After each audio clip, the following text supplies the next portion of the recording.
Matawa na lang mga boss. Sinaubos na. Napaunat ng toko nila. Ay, go! So today is my birthday at maraming salamat sa pa-cake ni Mama at Papa. Maraming salamat din sa pa-cake at virtual gift ni Baby Loves, my love and only one, my asawa, my girlfriend at my one and only enemy. Kahit nagtatalo kami, mahal na mahal ko yan.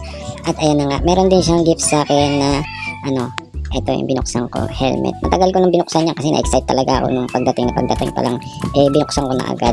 At ayan, maraming salamat sa iyo, love, sa pag-support sa akin.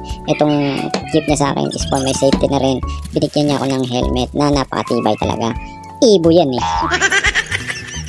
Ang kagandahan niya sa helmet na to is modular na siya. Pwede siyang half face, pwedeng full face. Tsaka nagandahan din ako sa kulay niya. Sa size fit, napaka-komportable. Talaga napakaganda. Ganda-ganda ako dito. Ako ba naman pumili nito.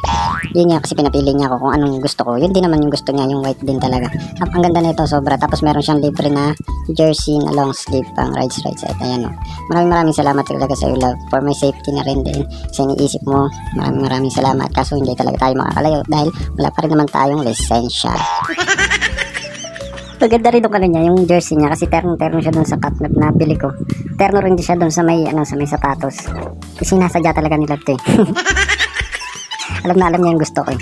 At ayan niya. Kasi free lang yan talaga yung yung jersey na yan. Nakita niya na titerno talaga dun sa sapatos tsaka dun sa sombrero ko. At ayan. Tapos may free na rin pala tong visor. Napaganda. Tingnan mo. Yung bata nakisali pa na inggit na ani. At ayan. Meron din tayong syempreng parigalo sa sarili natin. Pati yung kay love meron din siya dyan. Mga gift niya. Para pagdating niya dito sa Pilipinas. Nasa UAE pala siya. Para pagdating niya sa Pilipinas. Meron din ako magbibigay sa kanya. Iniipon ko lang. At ayan. Bumili na nga tayo dito na maiinom natin pang-celebrate. At ayan. Kulang talaga tayo sa budget. Wala talaga tayong balak nito. Dahil 500 lang ang ating pera. At walang mga client na dumadating sa atin ngayon. Napaka-tumal lang ating mga client ngayon. At ayan. Ito na ang ating inuman. Maraming salamat nga pala sa mga nag-ambagan. Humaba lang ang ating inuman. Pasensya na sa mga hindi ko naaya. Dahil hindi talaga ako nag-aya. Inumpisahan ko lang to dahil wala talaga akong budget. Pasensya na sa inyo. What's up nga pala? Kilalang masaya. Malungkot ako kapag hindi ka nakikita. Yeah boy, kasama namin si Gete Bong. Yeah, libre na naman. Snoop na naman ang mga ipis. Nalasing ang bossing natin dahil birthday niya. Isa self-service. Yun. Hindi ako naglalaro. Snoop na naman ang tatlong ipis. Kasama na ako. So yun guys, parang gumada yung tokwa. Sabi ni boss, sing. Yan. Kain tayo. Boy, parang goma. Ito, goma no. Binigyan ako ng laman ng babae.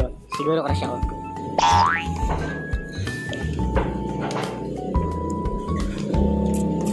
Binigyan ako ng laman. Siguro crush ako ng babae na dito. So yun guys, tapos kami kumain sa goma no. So yun guys. Yung tokwa hanggang ngayon kinukuya ko. Ayun si bossing. Matawa na lang mga boss. Sinaubos. Napaunat ng toko nila. Ay, goma. Ay, tama yun. Wala, ayun ang tubo.